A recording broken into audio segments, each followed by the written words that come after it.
kung makikita naman natin yung draft index, apart from the Irithel na tinapos ng draft ng side ng AP Bren, maganda ang kinalabasan ng draft para sa side ng Onyx Philippines just because meron din silang movement speed na hawak ng Rafaela and dumbak siya doon sa kabila. Dahil may Matilda naman sila. So the Guiding Wind is gonna be there. The Martes is gonna be available as well. Plus, yung Wings by Wings na manggagaling sa Farsa could target na Irithel na manggagaling doon sa bandang likuran. So, yung damage output ng AP Bren, yung medyo kulang ngayon. Kasi sila yung nag-glass cannon. Kaya ba nilang i-sustain yung tuloy-tuloy na damage output na this time, ibibigay naman ng Onyx PH? I mean, looking at yung DOT at sustain na meron ng side ng AP Bren, mukha namang kakayanin nila ng bahagya. Maliban na lamang kung mapitas agad ang kanilang healer. At yun yung madalas na napapansin nating strategy na ginagawa. Kung sino man yung healer, yun na lang ang unahin mo. Pero sino nga ba ang makakauna sa laban na to? It's Onyx versus AP Bren.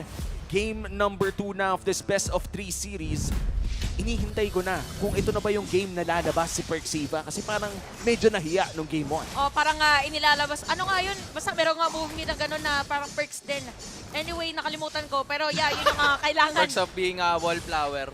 Hindi ko alam kung yun, pero pangalan lang. Pwede kasi. na. Pwede Tama, na. tama. Pero yan, tama yung sinabi dito. Actually, ang inaatay natin for sa Onyx is yung mga surprising plays for Perxiva. Pero iba ang kanyang gagawin ngayon. So, suntukan ng mga healer at support. Sa may mid, talagang patapangan na ito. Isa may dala na injection. At isang may wings. May wings din yung isa. Wow, may wings din. Parehas may wings. Tama naman. Wow, Tama parehas may naman. wings. Naalala ko tuloy dati, no, nung nagsha-shopping ako para... Wow, nagsha-shopping. Sa tinanong ko, ano yung overnight? Sana all. Ano yung may wings? Hindi ko naintindihan kasi kalal ako. So yung isa, wings by wings, tapos itong isa, on the wings of love. Yeah. Kasi guiding wind eh. Oo, tama. Kailangan ipagsama mo talaga ng todo. And kita yan ngayon, no? Dun sa emblems and Oo, puro talents nila na agility. sobrang bilis talaga. So rotation talaga to, men. Kala mo, radiators, springs to. Kasi Wow. si Lightning McQueen, lalabas Tama. mamaya. O ba, malaka-chow play to. Oo, Para sa ating I mga am players. speed. Sobrang dami na nating nasabi, no? At dumudugo na nga dito si Few. Pero mukhang si Si Perxiva Perxiva ngayon ay bumabantay. Alam niyang naandoon si Kyle TZ.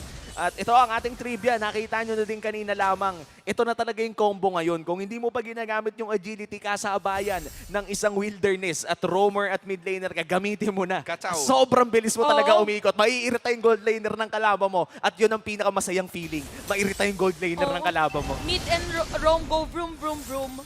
Tapos nandito na sila sa may turtle, guys. Makikita natin kanina din ang game number 1 ay ito din nag-istorya pero medyo intense na nagiging poke din sa may mid lane. At sabi ni Kaltisi, medyo wala ng buhay si Perxiva. So sama na lang din ako. Tapos pupunta ako din sa may turtle. Tingnan natin kung sino mas magaling na mag-retribution. Si Kaltisi nandito na rin. Pero sa kami Kaltisi for that first turtle secure. Habang si Gemma iiwan, mapipilitan na mag-last insanity at disengage para sa dalawang kupunan. Yun ang aking favorite moment of this game so far. Yung tinigil nila parehas yung turtle, tapos parang nag-agree sila. Retry battle to, tol Wala munang patayan.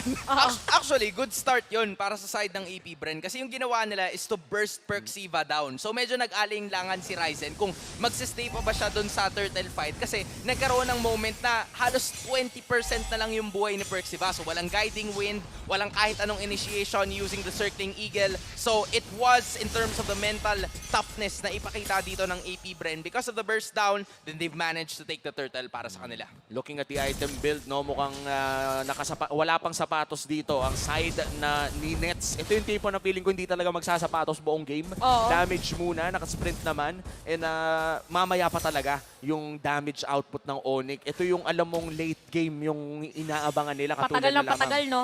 Kailangan lang nila dito as much as possible ay hindi nila mamatay si Super Friends. Kasi parang yun yung pinaka-burst nila tsaka pang kontra nila dito sa marksman ng AP Bren. But so far, medyo malalim talaga ang binibigay na vision ni Flap TZ which is maganda for the team. So ngayon medyo paikot-ikot lang muna itong mid and roam ang play ngayon ng AP Bren. Isama mo na yung kanilang jungler. So more on pokes ang kanilang pinapakita ngayon. Puro poke talaga, no? Wala pa tayo nakikita ang actual conversion. Wala pang kills. Objective battle. Mukhang Ano to, mamaya pa ulit. Oo, soccer muna, soccer. Ano lang eh, meet and greet lang sila sa may bandang gitna. Doon lagi yung ganap ng mga pangyayari. Pag may turtle, tsaka lalabas. Meanwhile, si Flap TZ, si Jem, si Nets, tsaka si Super Marco, andun lang sila sa sides. Once na merong wave sa may bandang gitna, tsaka lang sila magkikita-kita. And then, once na lumabas din yung turtle in less than 7 or 6 seconds, ay mag-uumpisa na Ayan naman na. yung laban natin. Kasi very team fight oriented yung hero composition ng dalawang kupunan natin ngayon. Tingnan natin kung magkakaroon nga ba ng team fight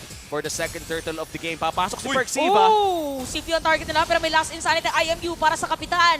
Habang mag-zone din, dito si Jem last insanity sa mukha ni View. Pero kanila ng buhay, sakto first blood para sa ng Onyx. Sabi dito, makukuha pa rin si Owen at dahil dyan, dalawang players pa tayo para sa side ng AP Bren at merong bawi na naman. Perxiva makukuha na kill and Jem is down as well. So palitan lang dalawa-dalawa para sa ating dalawang kupunan. 2 for 2 exchange at itong pangalawang turtle ng larong ito ay itutuloy na ng dalawang jungler. Kyle TZ versus Ryzen Part 2 pero may bodyguard. Yung dalawa. Sabi ni Ryzen, andaya mo naman. Sige, sa'yo na yan. Awat muna ako dyan. Kasi he'll take it as of this moment. Kasi ngayon, kita nyo naman, di ba? AP Bren leading at least 600. Nangyari yon dahil ang ginawa ng side ng Onyx Philippines was after taking 2 kills, ang priorities ni Ryzen is to go for the purple buff. Pero bottom lane, Super Marco ang kanilang target! Uy! Isa na lang! Oy! Pero sakto, holy healing! Para dito kay Owen. At dahil dyan, meron pang pagbawi ba ang side ng Onyx? Hindi, wala silang makukuha. Yan na talaga. kill. Napaka-intense ng holy healing na nanggagaling dito. Holy Dito moly! kayo- Oh, Gwen. Holy.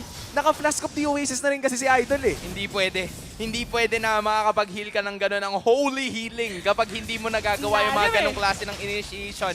And because of that, nakatulong din yung sprint na hawak ni Super Marco para makatakas siya dun sa laban na yun. Kasi isang feathered airstrike na lang eh. Yun yung role ngayon ni Super Friends is to just reach yung backline access. Kasi aside from the 3 heroes na all they have to do is to sustain lang, si Kyle, si Flap, and si Ogwen, Super Marco is gonna be the main source of damage. So knowing this, Onyx needs to find yung backlines. Kailangan nila makita si Super Marco. And dahil hindi nila nakikita, nagsasnowball at patuloy lang ang itemization ni Super Marco at this point. Aantayin pa talaga natin yung oras na may bawas na ulit ang Claude for the side of Onyx. Ito yung way nila inside of the composition of AP Bren dahil medyo mahirap nga naman talagang huliin kung nakasprint at may BMI pa.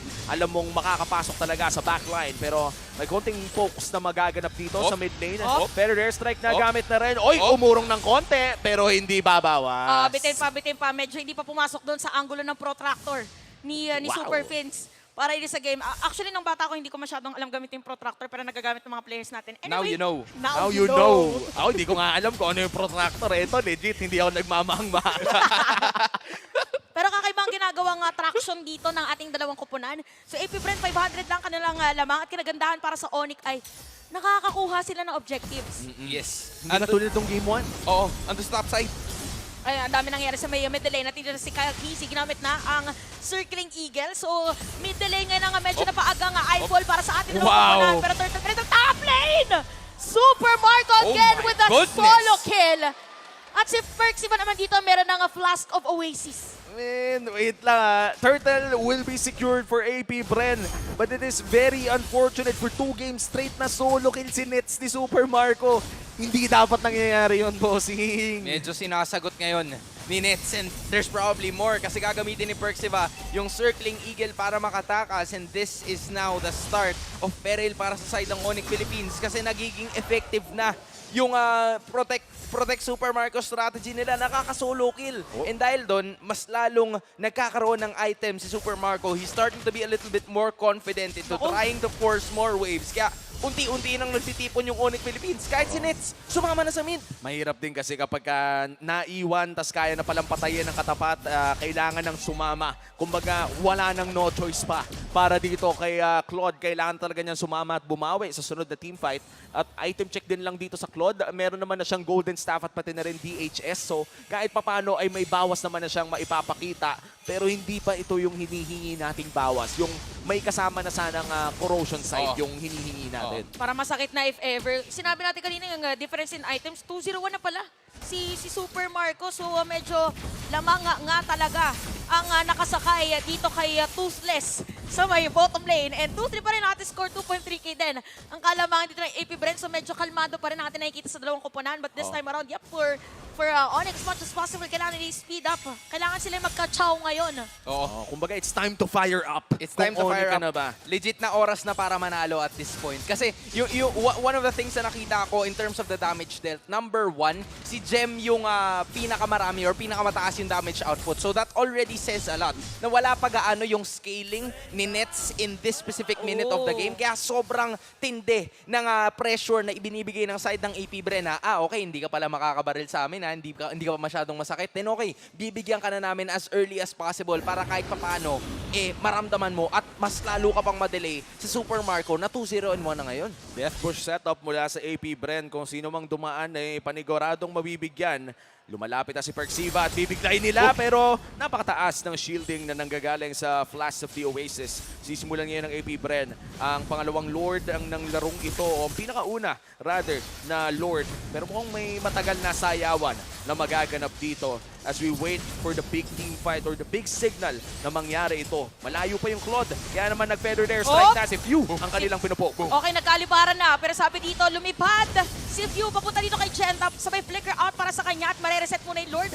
Walang buhay, kalahati yung buhay dito, both Ogwen and Few. So marereset lang muna at aalis.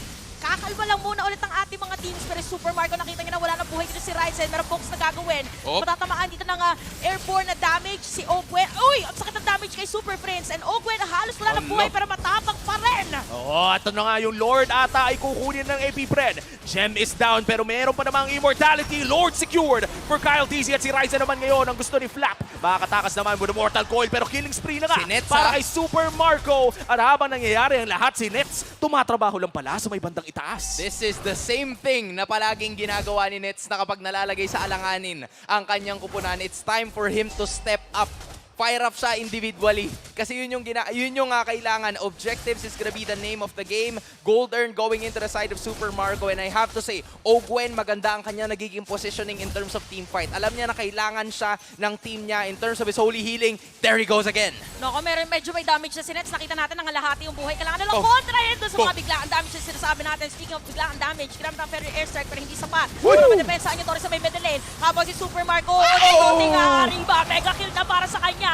Meron pang minion wave na dadaan. Iikutan dito, Flap TZ with that zone. At meron pang minion wave dito sa may bottom lane. At ang Lord dadaan sa may top lane. Ang malas ni Perxiva doon. Kaya niya sanang mabuhay kung hindi up yung passive ng isang Iritel.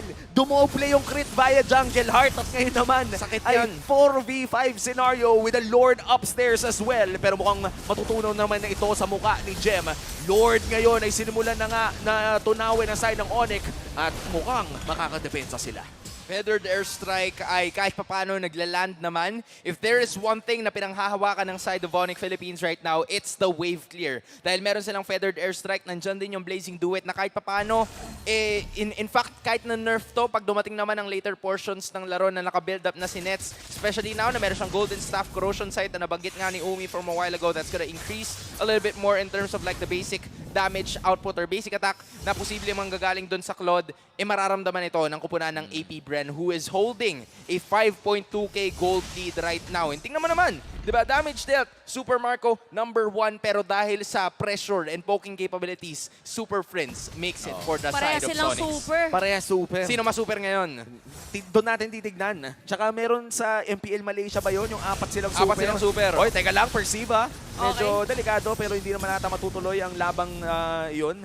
AP Bren, once again may kalamangan ng 5,000. I think the safe play here is to wait for the Lord. Kumbaga, abangan na lang natin yung next Lord. Oo, kailangan talaga dahil at least meron pa silang added na damage and na-sustain as well para sa kanilang team. Gusto ko sabihin na, pumunti ka na si Perxiva. sakit. But anyway, gusto nating pansinin na ang ganda ng positioning dito ni Super Friends kasi considering na viable target talaga siya. Hindi pa rin siya nakukuha or hindi pa talaga siya na-kill for this game. At saka nasa-zone out niya yung mga players ng AP Bren. So parang inaantay ngayon ng Onyx, tama ba, is yung sabay na pagpitik ng damage ni Super Friends at saka ni Nets. At ang kailangan nilang abutan is gonna be Super Marco. Kasi si Few kahit papaano nakakaramdam naman ng pressure within the feathered airstrike as well. And babalikan natin yung draft, di ba? Pumili sila ng XP laner and ng roamer na pwedeng makapag-disengage doon sa mga fights na meron. So kahit paano, magiging komportable na mag-posisyon dito si Super Friends dahil nandiyan si Perxiva na makakalayo using the Guiding Wind and si Gem na may pangalawang buhay kapag na-pop na yung kanyang Firaga Armor. Pero wala siyang immortality this time around. Kyle TZ ngayon, hinila na ang Lord papunta sa kanyang kupunan. Flap TZ, half HP. Gem ngayon ang pumupronta, pero yung immortality is already up for this export. Kaya naman, i-reset muna. Papatagalin ang Lord Dash. Sakit. Grabe yung poke. Ang sakit na ni Super Friends. Oo, parang pinaforce nila talaga na mag-holy healing na agad Oo. si Ogwen para pag nag-go talaga sila sa teamfight, diretso na. So ito kalahati ang buhay ng ating Lord, nakapwesto Perxiva, nag-aabang kung sino pwede ma-circling Eagle habang Super Marco sabi niya parang medyo delikado yata na basta-basta na ako lumabas. So medyo matagal na Lord Tatlo Dance yun, to. tagal Tatlo nun. to na teamfight dance duration for these teams. Mga 2 minuto na tayong nakatayo dito. Kyle TZ tinatake pa rin, pero Flap mukhang napaka-consecration ng maaga. Super Marco ultimate as well. Flap TZ ngayon ang pumupronta para sa side ng AP Bren. At mukhang makikita niya si Ryzen. Hinahold pa rin ni Kyle TZ ang Lord, pero mukhang dumudugo na ang Onyx. Oh, grabe yung zone na ginagawa dito. May pilitan na mag-flicker out si Ogwen. Pero si Gem talaga napilit nila na wala ng Firaga Armor. Ginamit na rin ang ultimate ng Rafaela, pero nandito pa rin na side ng AP Uy, Bren. my goodness. Yung Lord at si Gem mawawala ng immortality. Look at the control na ginagawa ngayon ng AP Bren at Flap TZ papasok na rin para hindi na makapag-entry pa ang mga players ng Onyx. Oh! Sabi nila diretso Ay, Marco. arriba. Habang si Ryzen dito makakakuha ng damage galing sa kanila. Meron pa, Oh! ang layo na Ang layo nakatingin naman! yun. From east-west to coast-west. Grabe!